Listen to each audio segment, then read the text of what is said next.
Et coucou mes petites étoiles, j'espère que vous allez bien. Alors ça fait encore une fois, j'ai des petits soucis avec l'ordinateur, ce qui fait que j'ai du mal à pouvoir vous faire ces vidéos de guidance. J'espère que celle-ci va fonctionner. On va aller, comme chaque fois, aller voir les énergies du moment, comment ça va pour vous déjà, comment ça va dans votre relation et peut-être chez votre autre. Tout simplement, on va voir, on va se laisser porter comme d'habitude par un petit texte. Alors cette fois-ci, j'ai choisi un livre de Bernard Werber, c'est Bienvenue au paradis. Donc ça a peut-être déjà une signification. Et c'est une pièce, donc ce sont des personnages qui se parlent, qu'on va aller voir ça.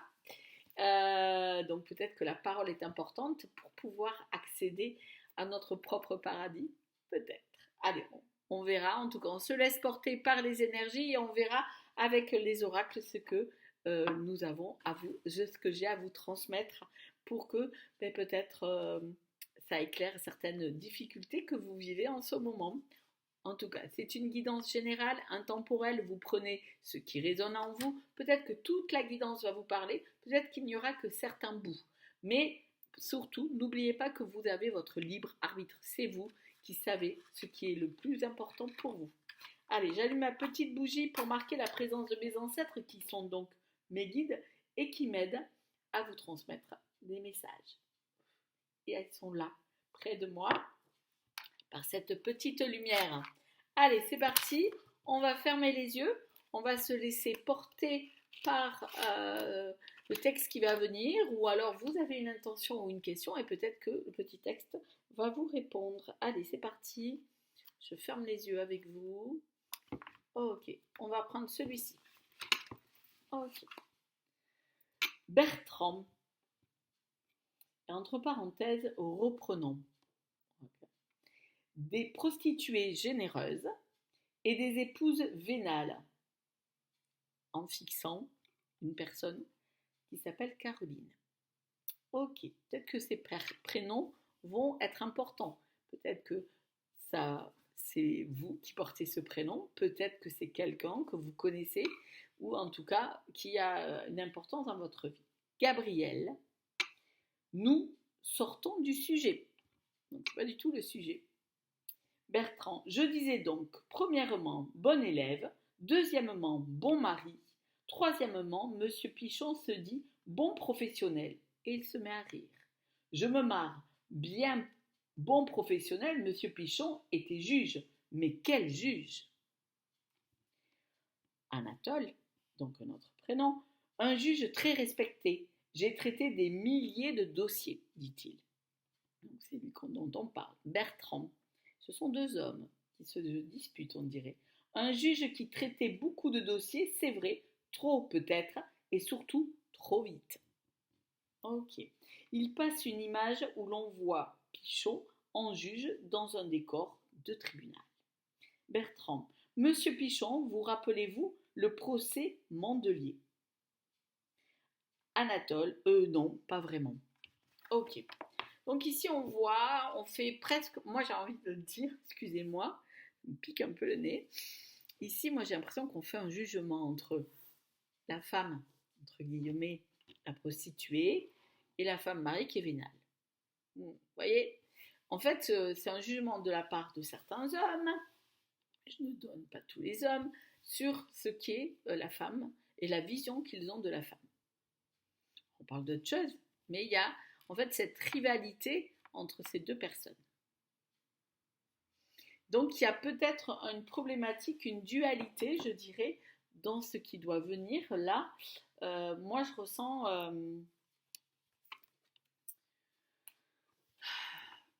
qu'en fait il y a un homme qui est entre deux femmes. Voilà, c'est ce que je ressens. Et qui, en fait, juge l'une l'autre différemment et avec une vision qui n'est pas très glorifique pour l'une ou pour l'autre. Et que, en fait, il ne prend pas le temps vraiment, il se laisse envahir par le temps ou son travail et ne prend pas le temps de juger les choses avec avec vraiment une bonne réflexion. Il juge trop vite, il juge trop vite les deux femmes de deux façons différentes sans prendre le temps de comprendre ces deux femmes. Et lui, il est au milieu. On pourrait penser qu'il a le bon rôle. Moi, je ne sais pas si on peut avoir le bon rôle. Donc, le dos de deck, on parle d'amour ici et de partage. Donc, on va aller voir ce qu'il en est. Ok. Donc là, moi, je vois une problématique de... c'est pas deux hommes, hein. Ou alors il y a deux hommes qui se disputent une femme. Ça arrive.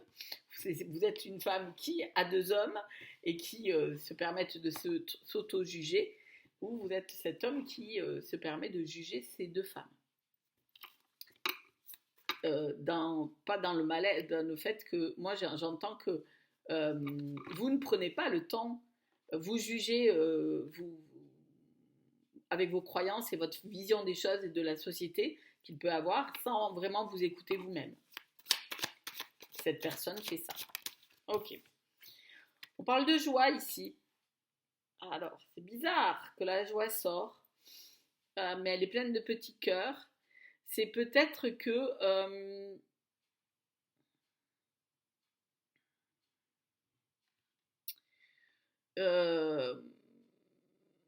il faut mettre un peu plus de joie dans les choses. Ouais.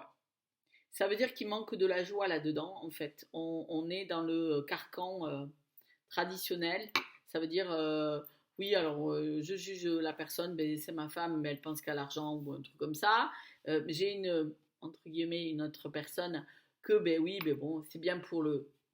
Vous voyez ce que je veux dire? Qui commence par un S. Et puis, voilà, et moi, je suis au milieu. Et en fait, tout le monde n'est pas vraiment heureux dans tout ça. Et donc, ce qu'on vous dit, c'est qu'il faut remettre de la joie et de l'amour. En tout cas. Il y a bien... Ok.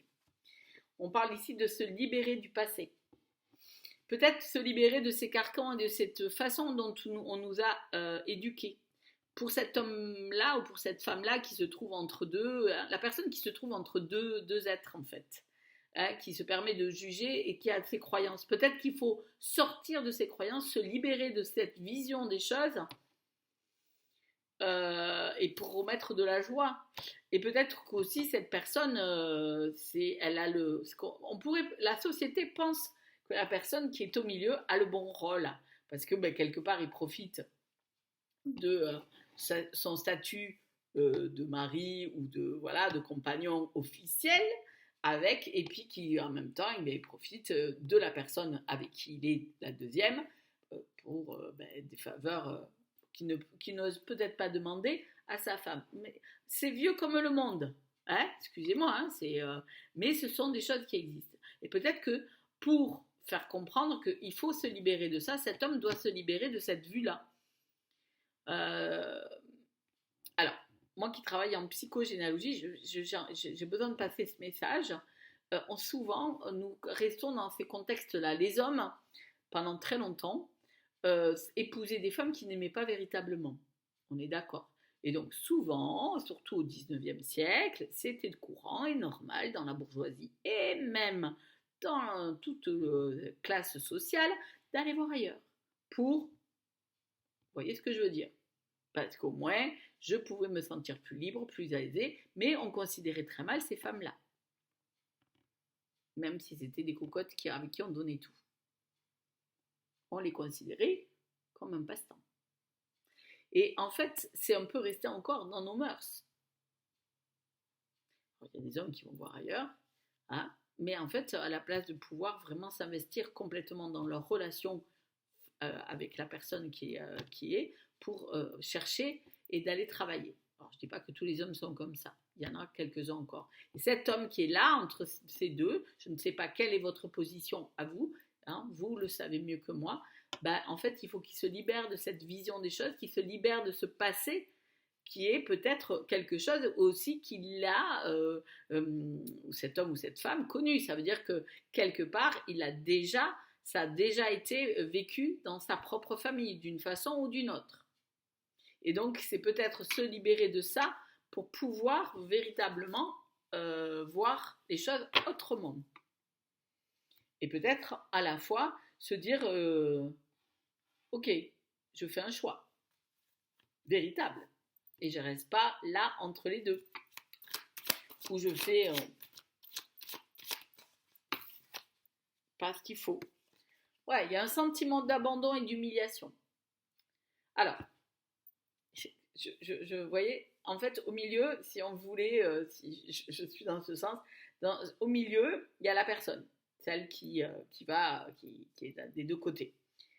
D'un côté, on se sent humilié parce qu'on se sent trahi, on se sent mal considéré, voyez.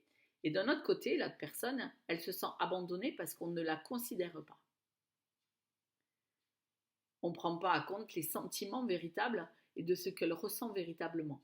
Parce qu'on reste dans ce carcan habituel, la personne qui est au milieu.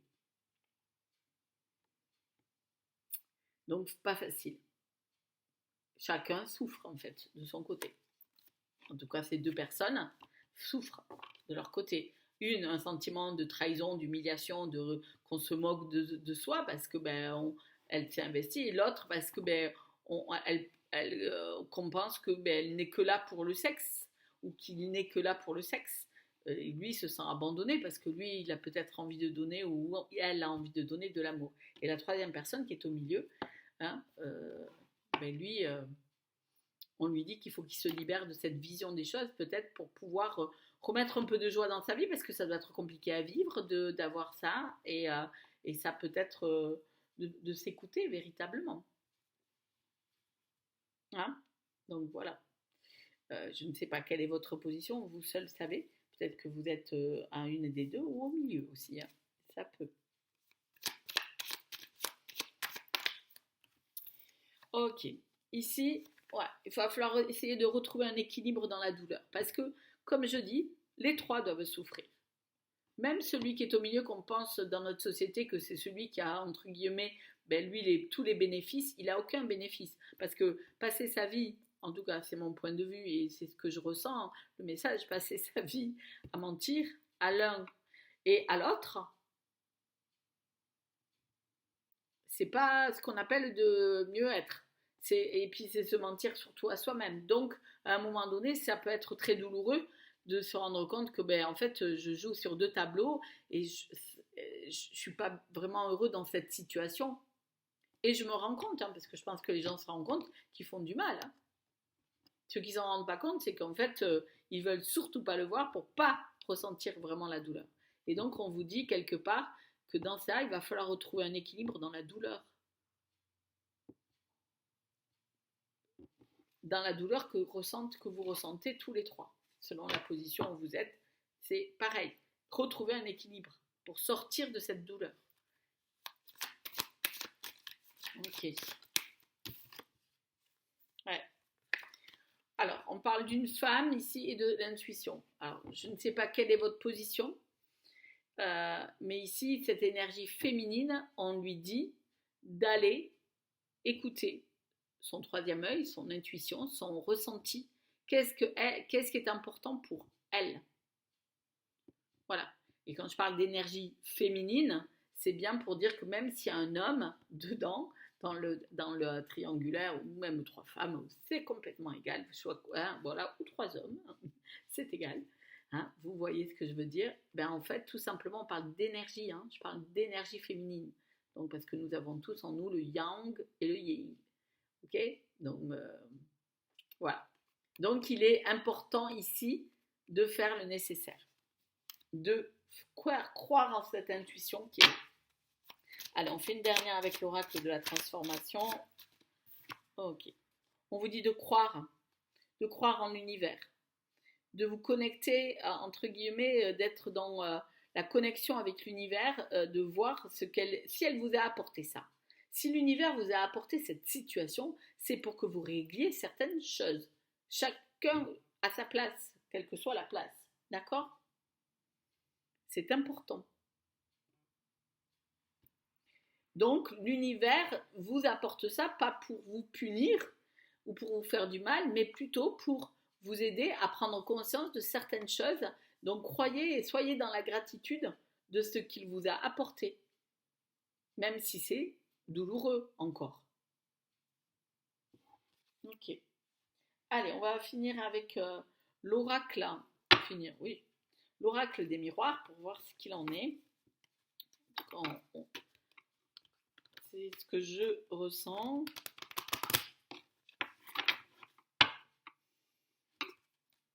Alors, là, il y a une phrase qui me vient et qui m'en... Voilà. Il ne faut, qu'on me donne, il ne faut jamais croire tout ce que l'on dit. Voilà. C'est encore une fois, arrêter d'écouter tout ce que peuvent dire certaines personnes et vision des choses. Voilà.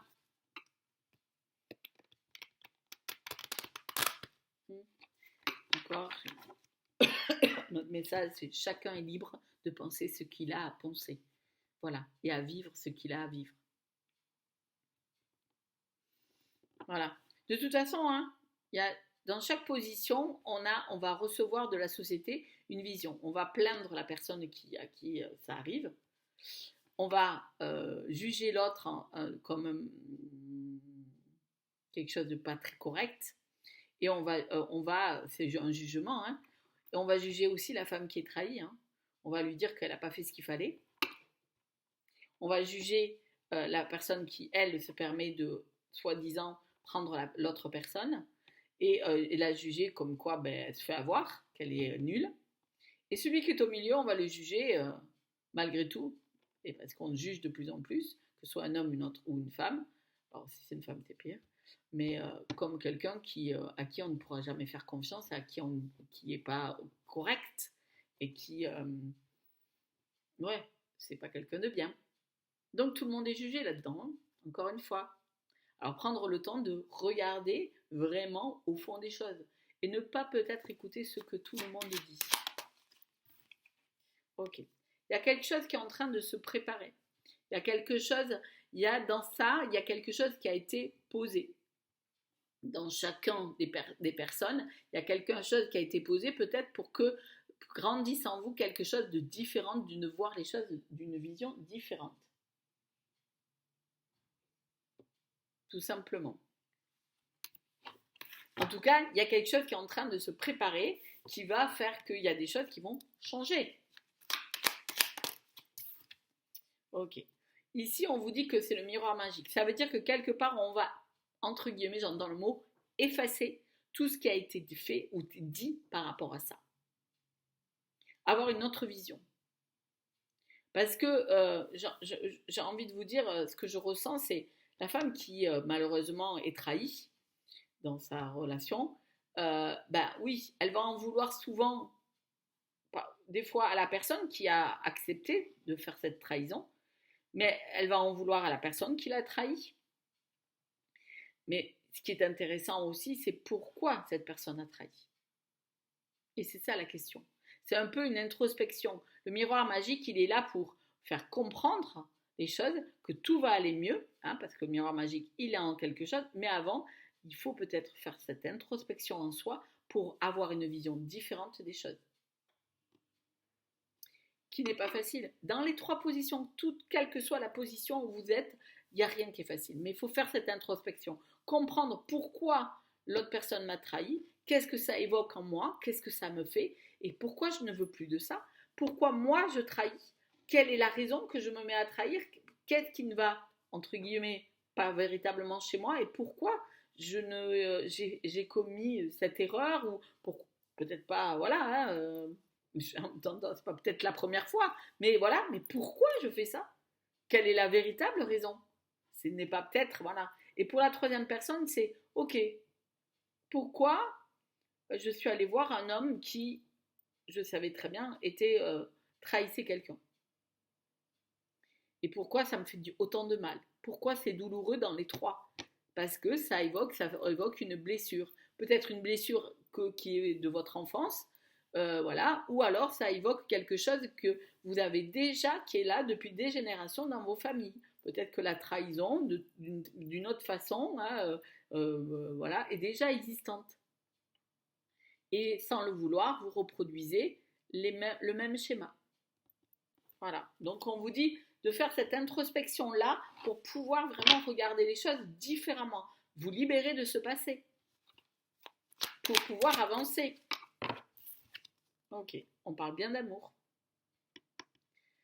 Ok, moi je sens que dans cette histoire, il y a quelque chose qu'il faut quand même prendre en compte, c'est que il y a quelque part, et à un moment donné, il y a bien eu de l'amour. Quelle que soit la situation. Et je pense que, quelque part, l'amour qu'il y a entre, peut-être, dans cette triangulaire, parce que c'est une triangulaire, il va falloir peut-être la vivre autrement.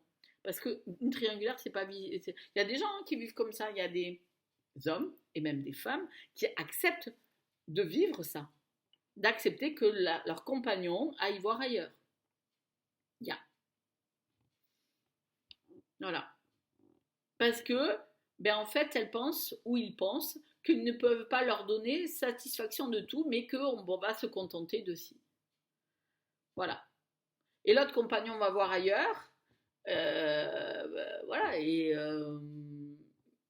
jusqu'au jour où il va tomber sur quelqu'un, où il va peut-être tomber amoureux de cette personne.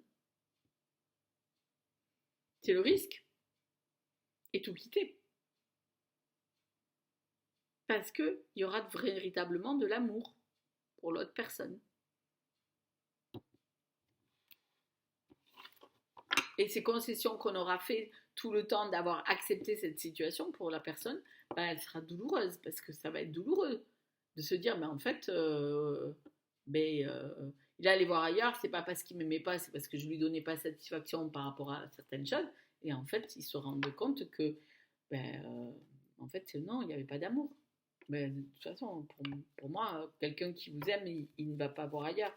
Il essaye de trouver des solutions. Pourquoi ça ne va pas sexuellement avec vous, hein. Voilà. Il y a une communication parce qu'il y a une décision qui va être prise. Donc je pense que la personne qui est au milieu va prendre une décision, laquelle je ne sais pas. Moi, ce que je ressens, c'est qu'il doit prendre une décision véritablement d'avoir pris. Vous voyez, on revient chez le juge, hein. Il y a un verdict, il y a un jugement, il y a un verdict qui va être donné. Voilà. Il y a une décision. Alors c'est peut-être vous qui... un des trois personnes va prendre une décision. Va dire stop, on arrête tout ça. Et cette décision, elle sera voilà, prise et décidée. Il y a une communication, en tout cas ça va communiquer parce que cette décision va être prise. Alors peut-être que vous, en tant que personne, voilà, vous allez décider si c'est la personne qui a été trahie ici, va décider que tout ça, ça s'arrête, c'est stop. Soit c'est la personne qui est au milieu, qui en fait est entre les deux, va dire ça suffit, j'arrête. Et parce que j'ai pris le temps de comprendre que quelque chose, mais j'avais peut-être plus d'amour pour l'une ou pour l'autre, ou pour l'un ou pour l'autre. Voilà, et que j'ai un peu plus d'amour de moi-même surtout, et je vais en parler. Et où c'est la personne qui est là, qui va décider de dire, bon mais moi je ne peux pas continuer comme ça. Moi j'ai de l'amour à donner, à offrir. Moi je ne peux pas partager. Voilà. En tout cas, par rapport à cette décision, il y a une communication qui va être faite.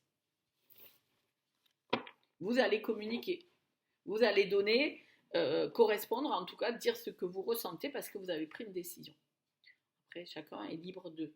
Peut-être que la personne, l'homme ou la femme, bien sûr, vous adaptez, qui est au milieu, va prendre la décision de faire un choix. Et j'ai envie de vous enlever cette croyance qui est toujours, moi ça m'a fait, un homme ou une femme qui trahit, elle retrahira. Voilà. Si cette personne prend le temps de faire véritablement son introspection et de comprendre pourquoi elle trahit, peut-être qu'à ce moment-là, elle ne trahira plus. Voilà. Ne trahira pas la personne qu'il aura choisie, parce qu'il l'aura choisie par amour, en toute connaissance de cause. Parce que s'il choisit par dépit, c'est pas la peine. C'est parce que si, quelque part, il choisit l'autre personne parce que l'autre personne l'a quitté, et que vous... voilà, c'est pas le but. Hein. Faut, à ce moment-là, celui qui est au milieu, il faut qu'il fasse son travail aussi. À vous de voir si vous êtes, voyez, même vous me positionnez. Ok. Il y a eu pas mal d'accusations en fait, entre femmes, hein, presque, des grandes accusations. Voilà. Ben, il y a celle qui est la mère de famille, qui a fondé la famille avec la personne, ou le contraire, hein, vous adaptez les énergies, hein, bien sûr. Et la personne qui, elle accuse, c'est de sa faute à elle. Mais c'est la faute des trois pour moi, quelque part. Ok. Et tout ça, ça emmène à un enfermement parce qu'on se sent mal d'accuser. Chacun, en fait, a une difficulté. Voilà. Vous allez me dire, oui, mais c'est la personne qui est au milieu qui fait pas ses choix. Oui, c'est sûr. Voilà. Mais c'est à ce moment-là aussi, peut-être, à vous de décider si ça doit continuer ou pas à être toujours comme ça. Vous avez votre libre arbitre. Ici, on parle de construire quelque chose de nouveau, une nouvelle construction. Il y a, à partir du moment où il y a cette décision, malgré certaines accusations qui vous ont enfermé, il faut construire autre chose, autrement. Que ce soit, quel que soit le choix que vous allez faire, de rester avec telle personne ou pas, bien sûr, casser cette triangulaire. Hein. C'est pas possible de continuer, parce que chacun à vos positions, vous allez vous sentir mal et dans un sentiment d'abandon, en fait.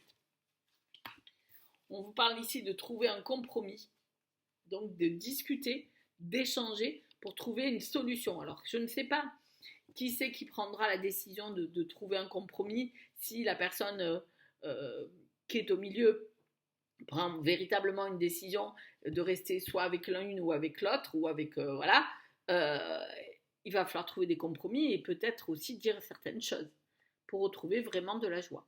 Encore une fois, de la joie et peut-être de l'engagement. Et pour cela, il y a un travail à faire. Parce qu'on ne peut pas reconstruire quelque chose, parce que cette nouvelle, je vous dis, c'est une nouvelle construction. Donc on part sur de nouvelles bases, de nouvelles visions des choses. On se libère de certaines croyances du passé, de certains comportements du passé, pour pouvoir construire quelque chose de véritablement réel. Quelle que soit la personne avec qui vous avez... voilà, si la personne que vous aimez, que vous êtes dans la situation de la tierce, ça veut dire celle qui... voilà, à ce moment-là, vous êtes cette personne, il faut partir sur de bonnes bases pour que ça fonctionne. Et si vous voulez que cette personne, si la personne qui a fait le choix, voilà, mais il faut que lui aussi ou elle, qui est au milieu, se remette en question, véritablement, et pas avoir, entre guillemets, ce qu'on appelle la bonne position, quoi. Ok. Il y a une épreuve, hein, ça a été une épreuve pour chacun des trois. Une épreuve qui va être réussie. Parce qu'on va prendre de la distance par rapport à tout ça. Et on va peut-être se retrouver seul. Je pense qu'il y a besoin de se retrouver seul, quelle que soit la position où vous êtes. Parce que là, je parle à 3 personnes. C'est une guidance générale. Et pour moi, je pense que chaque personne qui va venir m'écouter aujourd'hui va être dans une des positions. Et là, je parle à ces 3 personnes qui sont en position. Voilà. L'épreuve, vous allez la réussir. Mais il va falloir prendre de la distance par rapport à quelque chose. Ou alors, il y a quelqu'un qui avait pris de la distance par rapport à vous, qui s'était vraiment éloigné quelque part, parce que, voilà, et qui revient. Mais avant, il aura dû passer son épreuve. Ok, allez, on fait une dernière. Voilà. En fait, on vous dit, il est temps de laisser derrière vous ce qui n'a pu être. Le passé doit disparaître. Il est temps d'avancer vers quelque chose de nouveau, de construire quelque chose d'autre. Alors, peut-être qu'il est temps de tout arrêter dans cette triangulaire et de laisser, chacun va vivre sa vie autrement. Voilà, ça c'est, chacun fera son choix. Ou alors, il y a une décision qui est véritablement prise et on écoute véritablement son ressenti, son cœur et sa partie féminine. Et on choisit son cœur, l'amour, dans cette histoire. Voilà. Merci mes petites étoiles. J'espère que cette guidance vous aura apporté réponse et éclaircissement. Si vous avez aimé, n'hésitez pas à me mettre un petit pouce. Si vous voulez, laissez un commentaire pour me dire ce que vous avez ressenti, si ça vous a parlé ou pas, si vraiment ou voilà, même si vous n'êtes pas d'accord, vous pouvez me le dire, je serai avec grand plaisir que je vous répondrai. Et si vous voulez une guidance personnalisée, n'hésitez pas à me contacter par mon mail pour que l'on puisse prendre rendez-vous et qu'on voit ce que je peux vous aider grâce aux cartes pour éclairer votre situation à vous, simplement à vous. Alors, je souhaite une bonne nuit aux personnes qui m'écoutent la nuit avant de s'endormir. Je souhaite une bonne journée à ceux qui m'écoutent le matin, un bon après-midi à ceux qui m'écoutent l'après-midi. Au revoir.